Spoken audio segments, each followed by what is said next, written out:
이 분양 분석하도록 하겠습니다. 포항 펜타시티 대방 엘리움 한번 분석해 보도록 하죠. 자, 펜타시티입니다. 경제 특구 같은 곳입니다. KTX 역 주변에 있는 새로운 택지지구고요. 포항 펜타시티 엘리움 퍼스티지 1단지, 2단지입니다. 포항시 북구 흥해역 펜타시티 A13블럭이고요. 1차는 A1블럭입니다. 최고 27층 874세대고요. 2차는 454세대입니다. 합해서 총 1328세대 아파트입니다. 전용 84와 전용 116, 117제곱미터로 구성되어 있는데 34평과 42평 정도로 보시면 됩니다. 34평이 912세대, 42평이 416세대입니다. 입주는 이미 했죠. 2024년 11월 입주를 했고요. 지금 자녀 세대 미분양 지금 하고 있고요. 재당첨 제한 원래 10년이었는데 지금은 적용되지 않습니다. 자, 분양가 상한제 지역이어가지고요. 분양가가 저렴하게 나왔는데 지금 2024년 올해 서울 포항에 입주 물량이 많이 나오고요. 지방 침체가 맞물려서 분양가 상한제의 효과가 좀 많이 떨어지긴 했는데 분양가 보시면 압니다. 최근에 이 분양가로 다시 한다면 나올 수가 없는 분양가이긴 합니다. 그래서 지금만 보지 말고 한 3년, 5년 후를 바라본다면 해볼 만하고요. 단타 치는 목적이라면 요즘 지방 시장이 어렵기 때문에 단타 목적으로는 적합하지 않고 저는 한 3년, 5년 후를 바라본다면 이 정도 분양가는 앞으로 나올 수가 없기 때문에 해볼 만하다는 말씀을 드립니다. 자, 여기가 포항입니다. 여기가 포스코, 포항제철 포스코가 있고요. 이쪽 보이시죠? 여기가 구도심입니다. 포항의 구도심. 옛날 여기 포항역이 이쪽에 있었습니다. 여기 이쪽이 포항역 여기였어요. 포항역 여기가 포항역이 있다가 역을 중심으로 이제 구도심이 발전을 했겠죠. 그래서 고속터미널도 있고 시내라고 하는 중심가가 이쪽에 여기가 시내 중심가였고요. 포항이 구도심에서 이제 새로운 택지지구가 개발이 됩니다. 두호동, 천호동 이쪽으로 새로운 택지지구가 개발이 돼서 무게중심이 한번 이동을 했고요. KTX역이 흥이라는 곳에 생깁니다. 그래서 주변에 여기 또 생기고 있죠. 성곡지구, 이인지구, 여기 펜타시티 이런 게 생기고 있습니다. 무게중심이 다시 또 새로운 KTX역을 중심으로 이동하고 있다는 걸 우리가 이렇게 좀 볼 수가 있겠죠. 그래서 일단 교통이 KTX, 지하철이었기 때문에 KTX가 중요하고 일자리가 중요한데 이제 포스코는 뭐 포항의 대표적인 산업단지이고요. 작은 산업시설들, 직장이 이제 양질의 일자리가 얼마나 있느냐인데 펜타시티 아파트만 짓는 게 아니라 양질의 일자리들이 여기 보이시다시피 좀 많이 유치가 될 예정이라고 합니다. 좀 확대해서 보도록 하겠습니다. 그래서 일자리가 중요하다. KTX역과 일자리 두 가지로 좀 지방 미분양은 입지 분석을 해야 될 것 같고요. 엘리움 1단지 여기 1차, 3차 옆에 한신 아파트들도 있고요. 동아 아파트, 블럭형 단독주택이 있고 상업시설이 있고요. 업무시설. 사촌형이 포항에서 이제 그 농촌 쪽에 공무원을 하고 있는데 포항 시내 구도심에서 얼마 전에 여기 펜타시티로 사옥을 지어서 이사를 했다라고 합니다. 무게중심이 옮겨가고 있다는 것을 살짝 볼 수가 있죠. 동부청사도 있고요. 바이오앱, 한미사이언스 뭐 이런 여러 가지 기업들이 여기 많이 유치가 될 예정이라고 합니다. 일자리가 이렇게 생긴다는 얘기는 장기적으로 보면은 저는 굉장히 좀 긍정의 효과를 기대할 수가 있겠다라는 생각이 듭니다. 지금만 보지 말고 미래 가치를 보자는 얘기죠. 타입 정보는요, 3베이 판상형 구조하고 타워형 구조 두 개로 나눠져 있습니다. 그래서 1단지는 84B 116이 주력인 것 같고요. 2단지는 84A 116이 주력인데 3베이 판상형 구조인데 거실을 넓게 뺐다고 합니다. 광폭 거실 적용되어 있다는 점이고요. 타워형보다는 판상형 구조가 좋긴 합니다.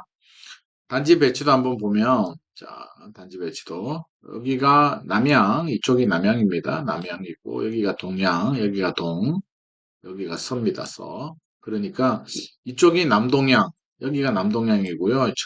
요 라인이 남양이고 여기가 서양 정도 남서양 정도 되겠네요. 그래서 남서양, 남동양, 남양으로 배치되어 있습니다. 옵션 정보 한번 보죠. 옵션 84B 기준입니다. 발코니 확장비는 804만 원, 굉장히 저렴하게 나왔고요. 시스템 에어컨 세대 480만 원. 그리고 미분양이 낮잖아요. 자녀 세대. 그래서 스마트 오븐이나 현관 중문, 뭐 주방, 수납에서 대략 한 1,500만 원 상당의 무상 옵션이 제공이 됩니다. 그래서 이런 점은 좀 메리트가 되겠죠. 냉장고 같은 건 옵션이 그 무상 옵션이 아닌 냉장고는 뭐 선택하셔도 되고 가전 대리점 가서 선택하셔도 됩니다. 분양가 정보 한번 보도록 하죠.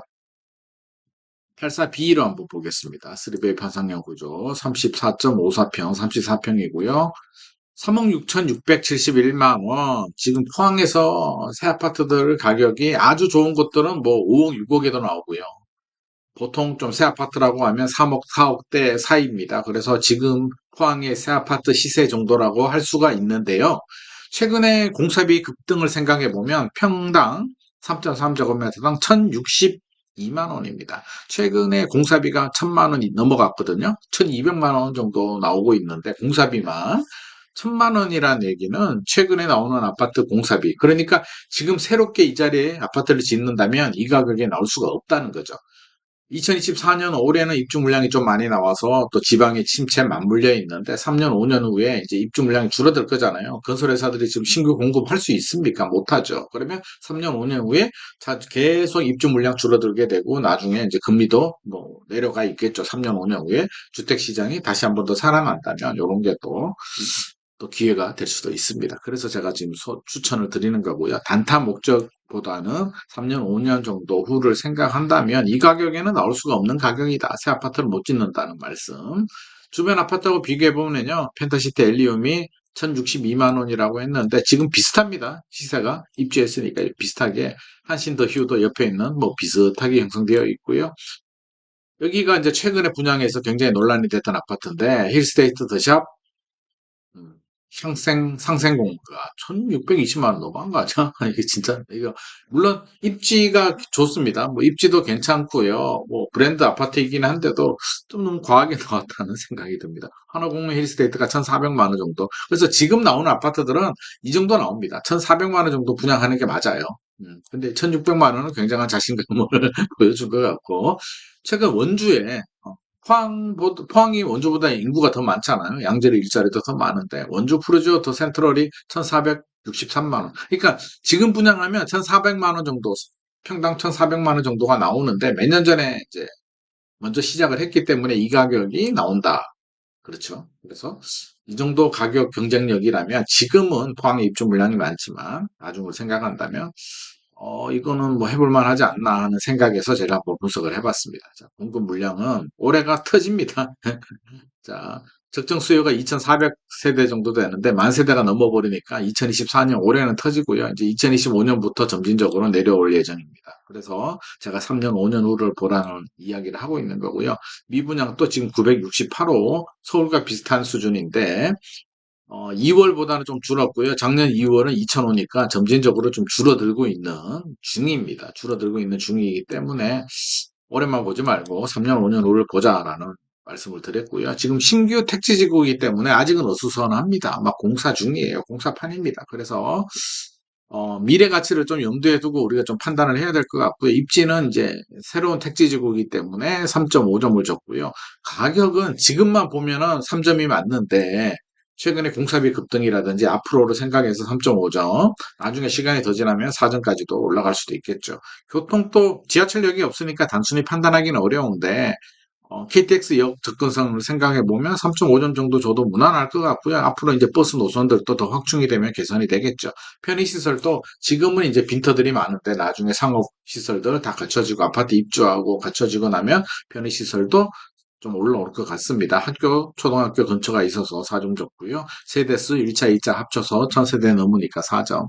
브랜드는 뭐 3.5점 정도 줬습니다. 대박. 쾌적성 해가지고 미래 가치는 양질의 일자리, 신규 택지지구의 KTX의 새로운 일자리들이 한 3년, 5년 후 되면 이제 입점을 할 거잖아요. 이렇게 되면 저는 미래 가치는 좀 높게 좀 좋습니다. 그래서 지금은 별 3개 정도 줬고요.